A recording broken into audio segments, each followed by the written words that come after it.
ಇವಾಗ ಇಲ್ಲಿ 0 ಇದೆ, ಮೈನಸ್ಸು ಮತ್ತು 5 ಇದೆ, ಈಕ್ವಲ್ಸ್ ಆನ್ಸರ್ ಏನಿದೆ 9 ಇದೆ ಅಲ್ವಾ. ನೀನು ಆನ್ಸರ್ ಬೇಕಾದರೂ ಚೇಂಜ್ ಮಾಡ್ಬೋದು, ಆರ್ ಈ 2 ನಂಬರ್ಸ್ ಬೇಕಂದ್ರೂ ಚೇಂಜ್ ಮಾಡ್ಬೋದು. ಆಯಿತಾ. ನೀನು ಇಲ್ಲಿ 2 ನಂಬರ್ಸ್ ಅಡಿಷನ್ ಆದರೂ ಮಾಡು, ಸಬ್ಟ್ರಾಕ್ಷನ್ ಆದರೂ ಮಾಡು, ಮಲ್ಟಿಪ್ಲಿಕೇಶನ್ ಆದರೂ ಮಾಡು, ಏನಾದರೂ ಮಾಡು. ಆದರೆ ಇಷ್ಟರಲ್ಲಿ ಒಂದು ಸ್ಟಿಕ್ ಮಾತ್ರ ಮೂವ್ ಮಾಡಬೇಕು, ಆನ್ಸರ್ನ ಬರೋ ಥರ ಮಾಡಬೇಕು. ಆಯಿತಾ. ನೀನು ಇವನ್ ಆನ್ಸರಲ್ಲೂ ಚೇಂಜ್ ಮಾಡ್ಬೋದು, ಆರ್ 5ಅಲ್ಲಾದರೂ ಚೇಂಜ್ ಮಾಡ್ಬೋದು, ಈಕ್ವೇಷನ್ನ ಬೇಕಂದ್ರೂ ಚೇಂಜ್ ಮಾಡ್ಬೋದು. ಆಯಿತಾ. ಆನ್ಸರ್ ಬರಬೇಕಾಗಿರೋದು ಎಷ್ಟು, ನೀನು ಏನು ಚೇಂಜ್ ಮಾಡ್ತೀಯ ಅದು. ಬಟ್ ಇದು ಫಾರ್ ಎಕ್ಸಾಂಪಲ್ ಇವಾಗ ಇಲ್ಲಿ 5 ಇದೆ, ಇಲ್ಲಿ 0 ಇದೆ ಅಲ್ವಾ.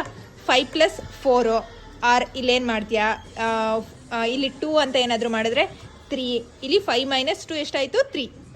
ಆ ಥರ ನೀನು ಎಷ್ಟಾದರೂ ಮೂವ್ ಮಾಡ್ಕೊಬೋದು, ಆದರೆ ಆನ್ಸರ್ಗೂ ಮತ್ತು ಈ ಈಕ್ವೇಷನ್ಗೂ ಈಕ್ವಲ್ ಆಗಬೇಕು, ಆ ಥರ ಮಾಡಬೇಕು. ಆಯಿತಾ. ನಿಂಗೆ 2 ಮಿನಿಟ್ಸ್ ಟೈಮ್ ಇರುತ್ತೆ, 2 ಮಿನಿಟ್ಸಲ್ಲಿ ಮಾಡಬೇಕು. ಆನ್ಸರು ನೀನು ಇಷ್ಟ, ಅದು ಆನ್ಸರ್ ಎಷ್ಟಾದರೂ ಬರ್ಸು, ಬಟ್ ಈ ಎರಡಕ್ಕೂ ಮ್ಯಾಚ್ ಆಗಬೇಕು. ಓಕೆನಾ. ರೂಲ್ಸ್ ಅರ್ಥ ಆಗೈತೆ ಅಲ್ವಾ ನಿಂಗೆ. ಇವಾಗ ಈ ಕ್ವೆಶನ್ನ ಮ್ಯಾಚ್ ಮಾಡಬೇಕು.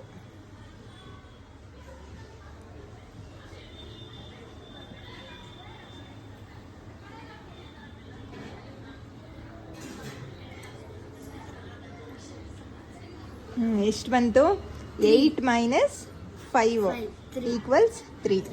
ಕರೆಕ್ಟ್.